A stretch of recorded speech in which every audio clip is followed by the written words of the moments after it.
Na genge ambalo tumekuwa tukizungumza nanyi linajitambulisha G55 na B Lema, mjumbe wa kamati kuu, amewatambulisha kwa mara nyingine, na mimi naomba nitumie utambulizi ule wa kuwafanya hao watu wanatambulika kama 55. Jambo hilo limekuwa likitamaraki nchi nzima, na kwetu kama kanda ya magharibi lilikuwepo na lipo, na sisi miongoni mwa ambao tunakifia chama, tunakubaliana thabiti kabisa katika misimamo ya chama, mwenendo wa chama, utaratibu wa chama. Tumekuwa tukieleza mara kadhaa kupitia ninyi waandishi wa habari hali na afya ya kisiasa mkoa wa Tabora na kanda ya magharibi, na tumekuwa tukiwaeleza wazi wale walikuwa kwenye kanda yetu. Na mtakumbuka ni majuzi tu nikiwa nimetoka kwenye kesi ya Mheshimiwa Lissu, mimi nikiwa kama mmoja wa wahanga, tulizungumza nanyi na kueleza kwamba wale watu ambao yale wanaoyafanya na wapambe wao na wale waliowatuma. Sasa kwa kuwa imefika zamu yetu, na juzi mmewaona, mlikuwa nao, wameeleza wakapotosha taifa kwamba wamehama na wanachama na viongozi wasiopungua 100. Sasa kwenye hili ndio maana tumeamua kutoka hadharani tuwaeleze wanachadema wote nchi nzima na kanda yetu kwamba kile kilichofanyika ni upotoshwaji. Kanda yetu iko salama. Kwa mkoa wa Tabora, kile kilichofanyika juzi na kuzungumza kwamba wamehama watu 100, naomba hii ikae kwenye rekodi vizuri. Aliyeondoka, na haikuwa kwa bahati mbaya, ni ambaye hakuwahi kulizishwa na uchaguzi, sanjari na kwamba ulikuwa kidemokrasia, na hakulizishwa na matokeo, na yalikuwa ya kidemokrasia na ya huru na ya wazi, na alikuwa mpambe wa makamu wa mwenyekiti mstaafu wa chama chetu, sanjari na kwamba mwenyekiti mwenyewe Freeman Mbowe mstaafu alilizika, na alikuwa mtu wa kwanza kutweet kumpongeza Mheshimiwa Lissu kwa ushindi alioupata. Wapambe wake miongoni mwao akiwemo aliyekuwa mwenyekiti wa chama hiki mkoa wa Tabora bado hajakubali matokeo. Kwa hiyo kutoka kwake, na mtakumbuka tulizungumza nanyi na tulitoa hadharani, tulikuwa hatuna mashaka, na kwa sababu chama hiki ni makini, kilikwisha andaa utaratibu maalum wa kuhakikisha afya na ulinzi wa chama chetu unaendelea kuwa timamu, na Chadema Tabora na kanda ya magharibi inazidi kuimarika. Yule James Kabepere ndio aliyeondoka. Kuna mtu mmoja, sitamtaja kwa jina kwa sababu Kabepere tulikuwa tumemtaja, alikuwa mwenyekiti wa mkoa, nitamtaja tu mwingine kwa cheo chake ambacho alikuwa kikihudumu, kwa kuwa tu tunafahamu kwamba hakuwahi kuwa kwenye chama hiki kama kiongozi ambaye anapaswa kuongoza watu kwenda kuiondoa CCM. Alifikiri nafasi yake ni sehemu ya uraji. Naomba niwaambie Watanzania wenzangu, Chadema hatupo kwa sababu ya kunufaisha matumbo yetu, hatupo kwa sababu ya interest binafsi. Tupo kwenye hiki chama kwa sababu misingi yake inakwenda kulikomboa taifa kutoka mkoroni mweusi. CCM aliyejitia wenda wazimu na kiburi kung'ang'ania nchi hii na kuuza rasilimali za nchi hii ni yule aliyekuwa katibu wa Tabora Manispaa tunapozungumzia, naye aliondoka. Kwa hiyo lile job plot, na moja kati ya mambo amedanganya taifa, alizoa magenge ya wahuni kwenye virabu kabisa, akawajaza ukumbini akisema kwamba hao ni sehemu ya viongozi wa Tabora Manispaa. Tabora Manispaa, kwa uzoefu wangu kama katibu mstaafu wa chama wa mkoa, ina kata 29. Viongozi wote wa kata hizo wako timamu, wanaamini katika ujenzi wa chama, na wanahubiri slogan ya chama chetu ya Stronger Together, wanahubiri msimamo wa chama wa no reform, no election.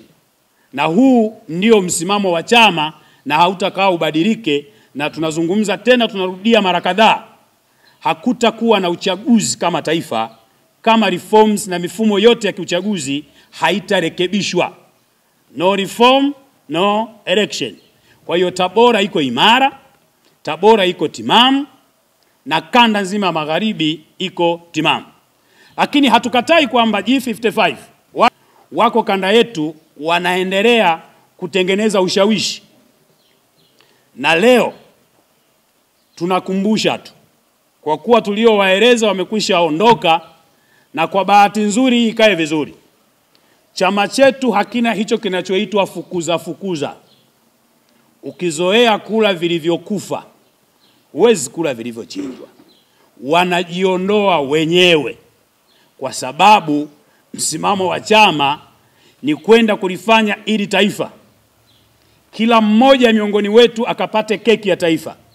Wao walikuwa kwa sababu zao binafsi, wanajiondoa wenyewe. Chama hiki hakina mpasuko, chama hiki hakifukuzi watu.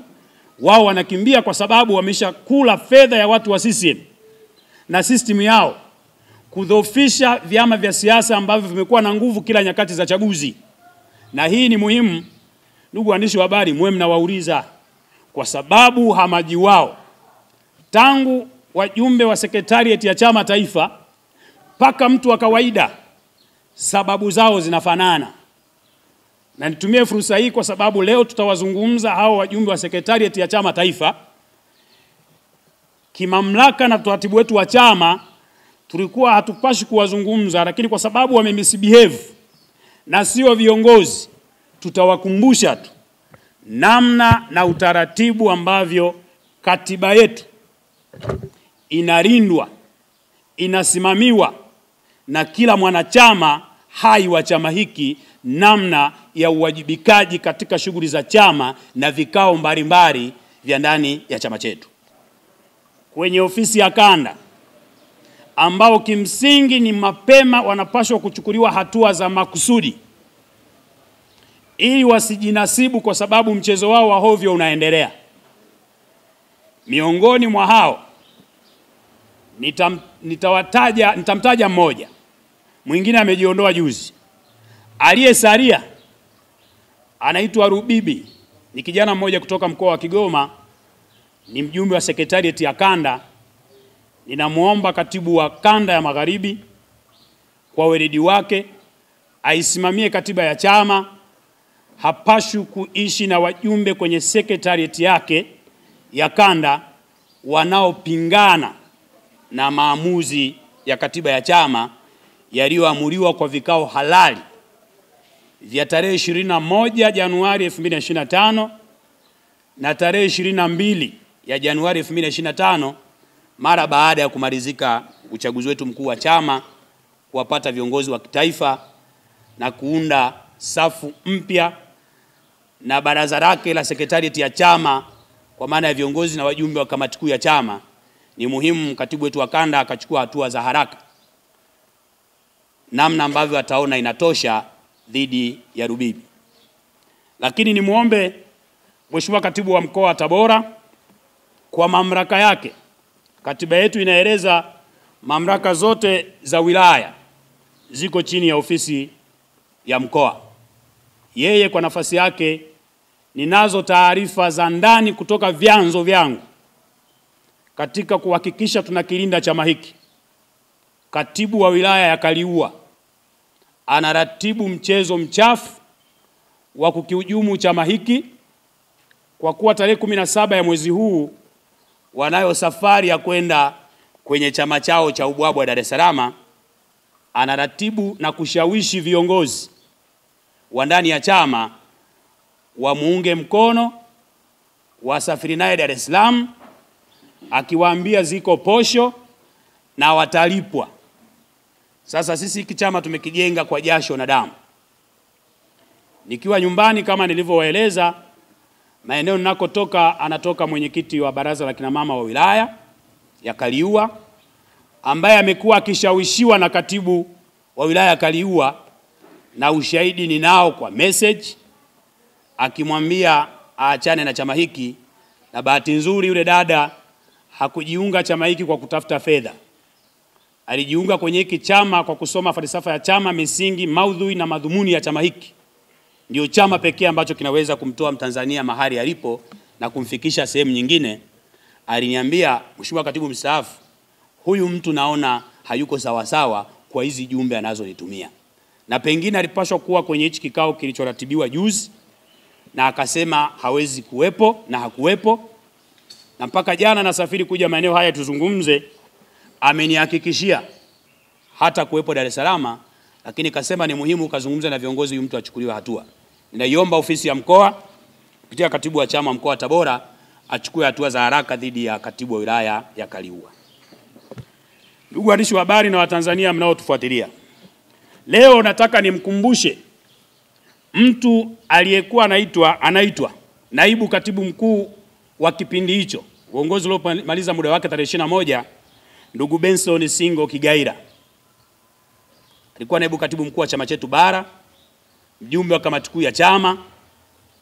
Namna ambavyo amejitia wenda wazimu kuto kuisoma katiba ya chama na kuishi.